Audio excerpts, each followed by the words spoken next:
ndiko vatanganedza kha mupo ndi vathu aka observe nature.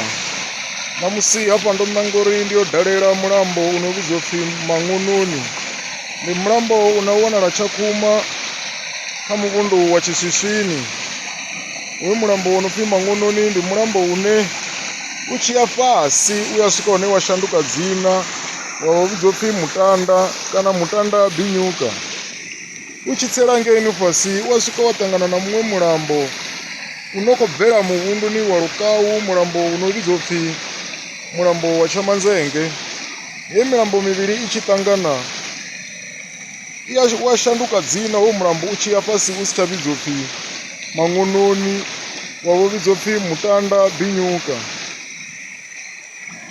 Ndi wone honoyu mulambo u khou tsela fhasi